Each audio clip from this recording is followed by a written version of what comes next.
They're labyrinths of secrets and shadows, tempting adventures that promise discovery and thrill. Yet unknown perils wait where only the brave dare venture. Every step can be fatal. Every light may be the last you see. In the depths, darkness reigns supreme. In the depths, darkness can be eternal. Join us as we unravel the mysteries of some of the most disturbing spelunking incidents.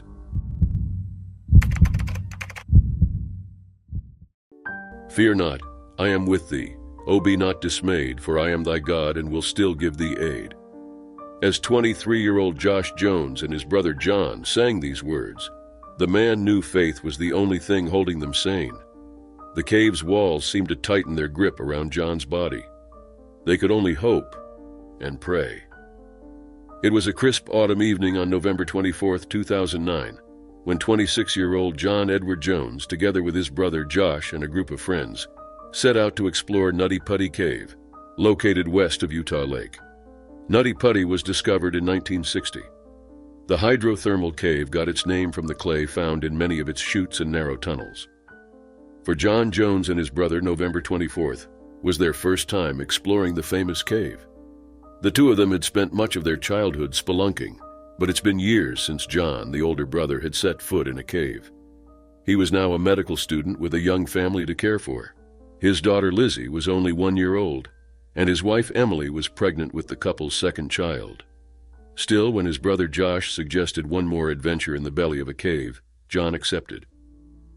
Their group entered Nutty Putty Cave at about 8 p.m. Soon enough, they reached the appropriately named Big Slide, one of the cave's largest and most forgiving chambers.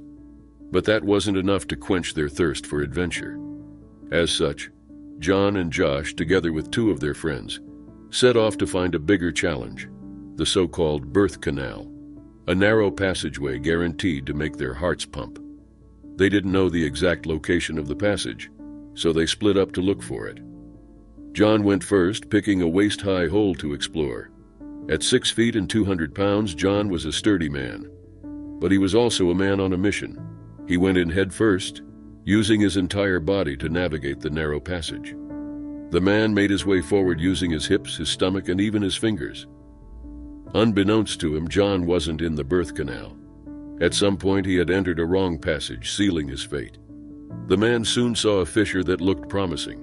He slid his torso into the 10-inch wide side of the opening head first. He tried to move forward, but he found out he couldn't. John struggled to free himself, which only made him slide deeper into the fissure. The man had to face the harrowing truth. He was stuck upside down at a 70-degree angle and 100 feet underground, with one arm bent underneath himself and the other forced backward. His brother Josh was the first to reach John. Seeing just how stuck John was made Josh's heart stop for a second. Josh knew this was serious. He tried pulling his brother out to no avail. Serious help was needed. As they waited for rescuers to arrive, the brothers chatted, prayed, and sang hymns. They had faith. The first rescuer to reach Nutty Putty was Susie Matola. With her small frame, it took Susie 20 minutes to reach John.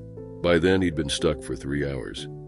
John told her he really wanted to get out, but Susie couldn't save him herself, no matter how hard she tried. And she did try, for more than an hour. In the meantime, other rescuers rushed to the cave. Together, the 137 rescuers came up with a plethora of ideas.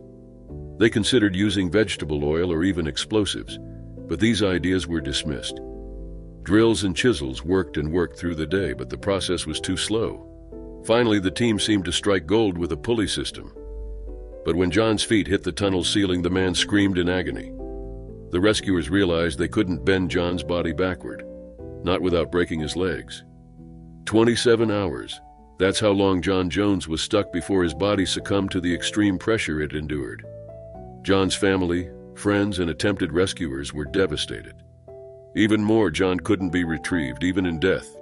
Nutty Putty was sealed with concrete at its main entrance and permanently closed to the public. It is now John Jones's resting place, a reminder that underground exploration can be fatal.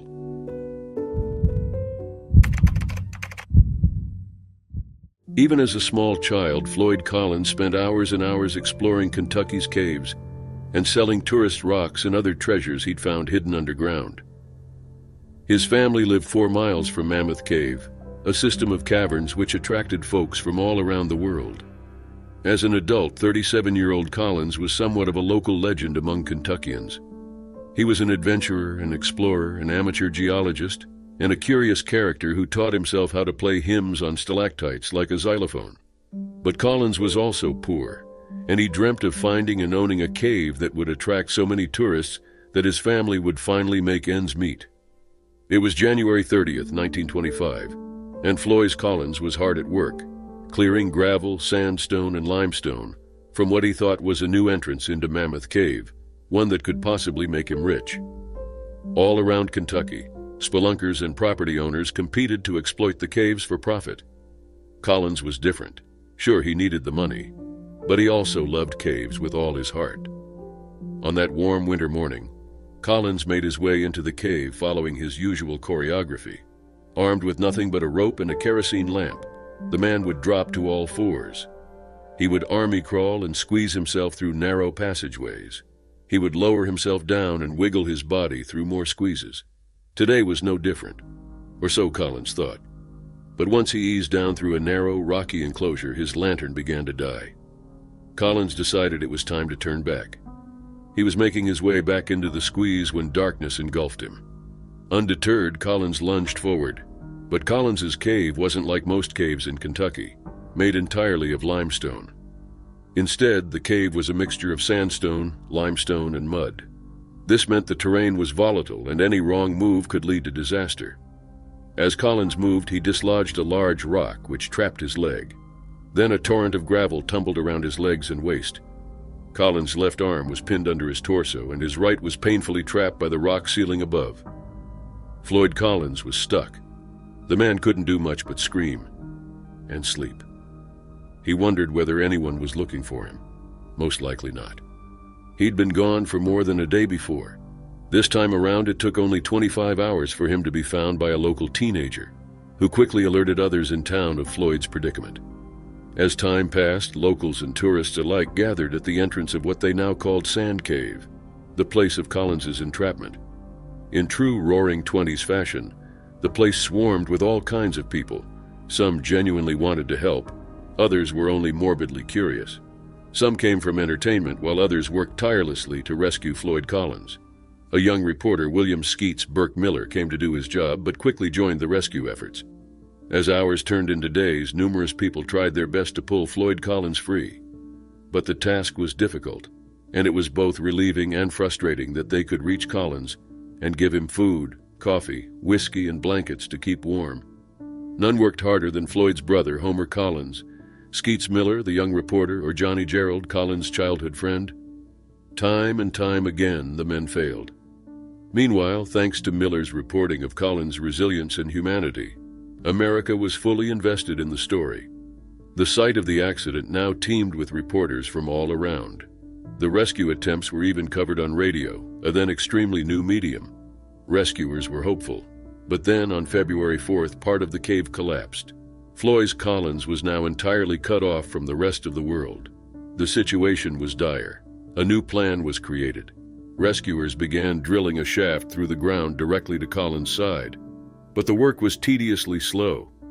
On February 16th, a chisel penetrated Sand Cave.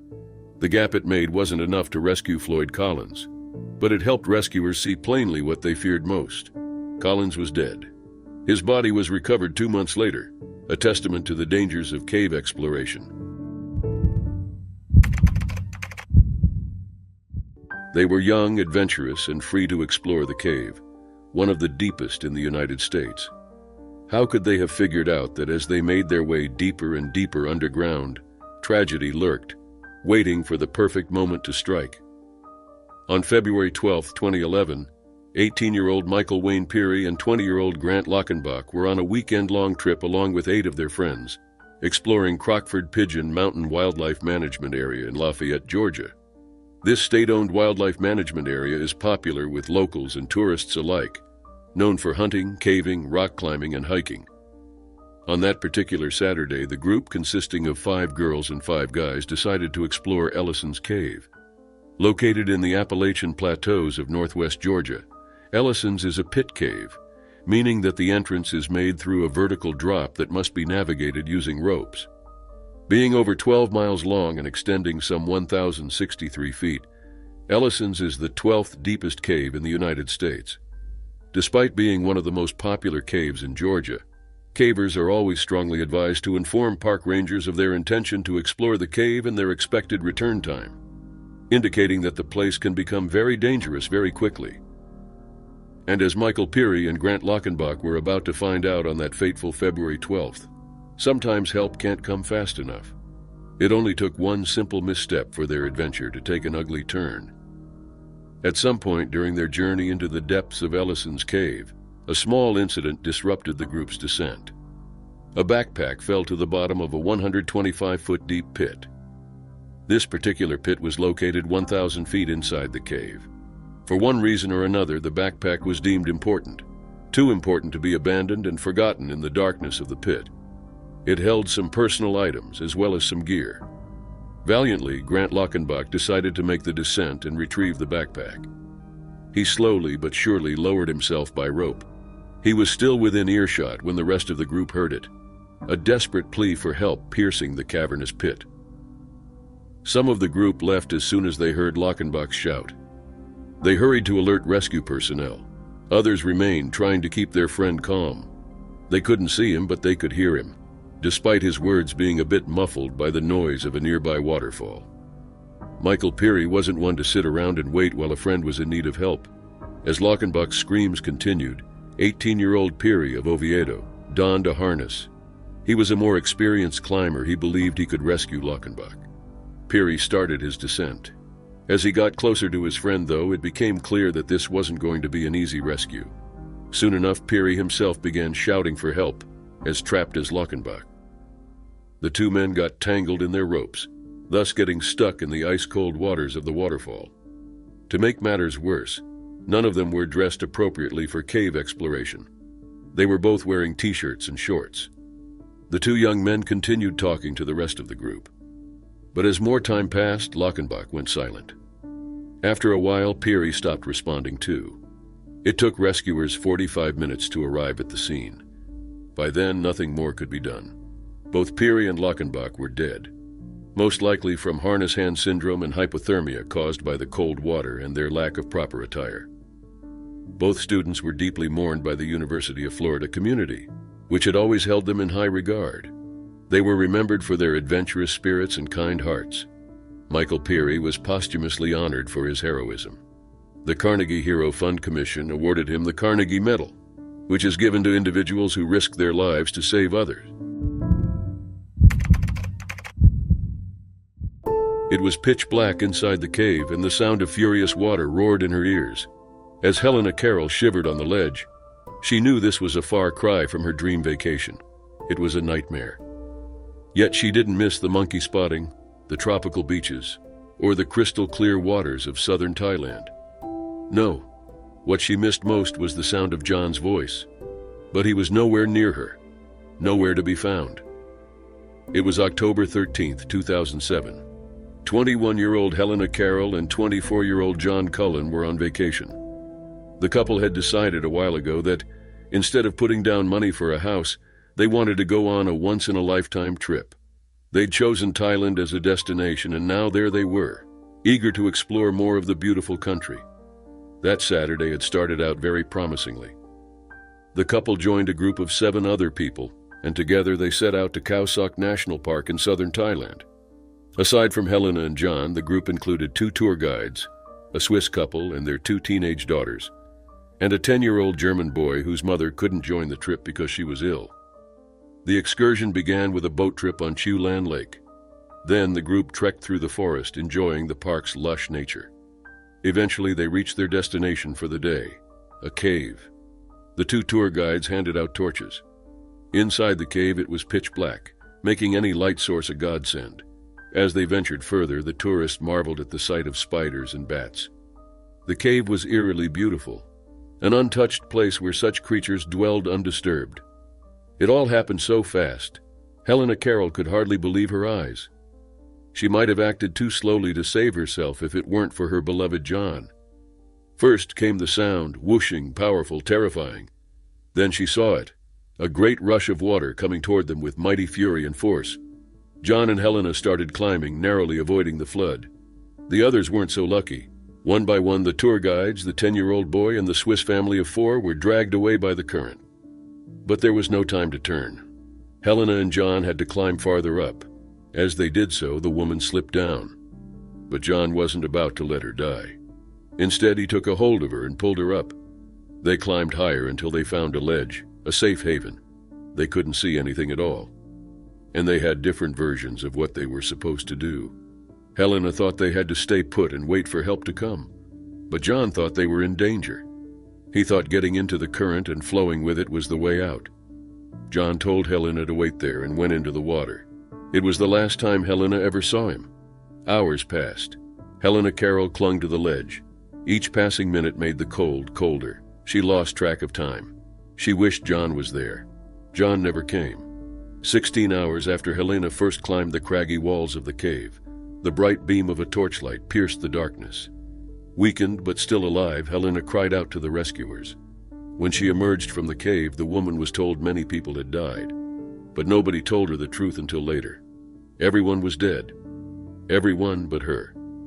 John Cullen died trying to protect his beloved. He made the ultimate sacrifice.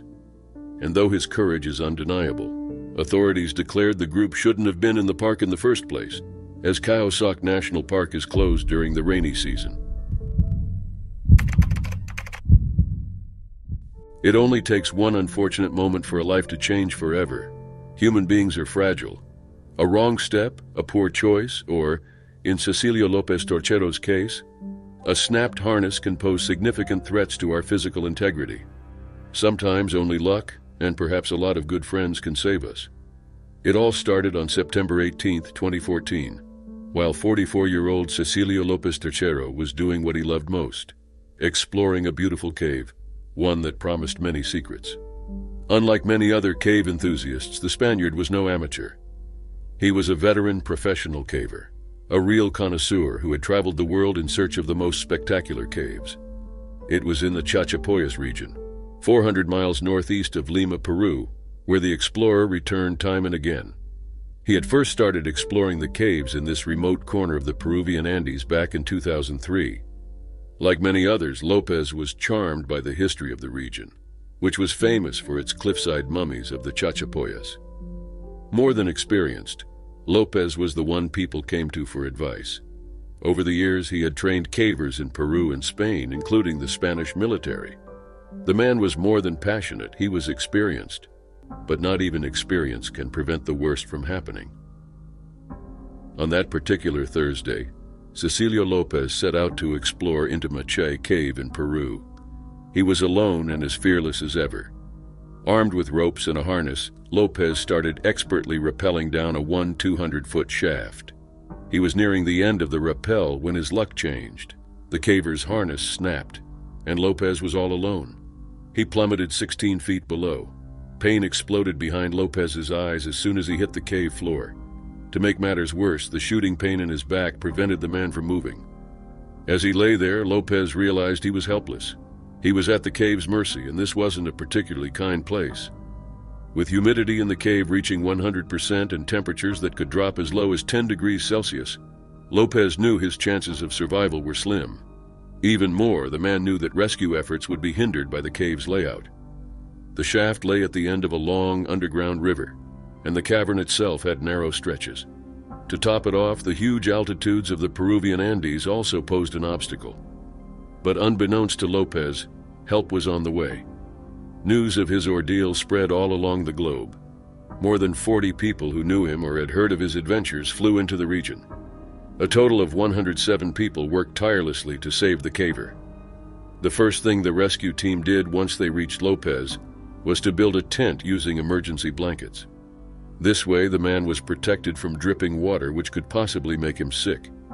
A doctor was able to reach Lopez and assess his injuries. The pain in his back and his inability to move had a simple explanation. Lopez had 2 broken lumbar vertebrae. Every now and then, paramedics would administer sedatives. As they worked to free Lopez from the cave, they also made sure to keep him nourished and hydrated. The entire operation was a heartwarming display of humanity, friendship, and love. Days passed as the team attempted to widen the narrowest parts of the horizontal tunnel between the cave mouth and the top of the shaft. Finally, the team managed to strap the man into a stretcher to secure his spine.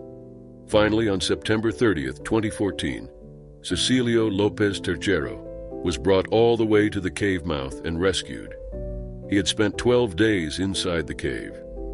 In a letter published on the day of the rescue, Lopez said that the accident had taught him the quality and quantity of friends that I have.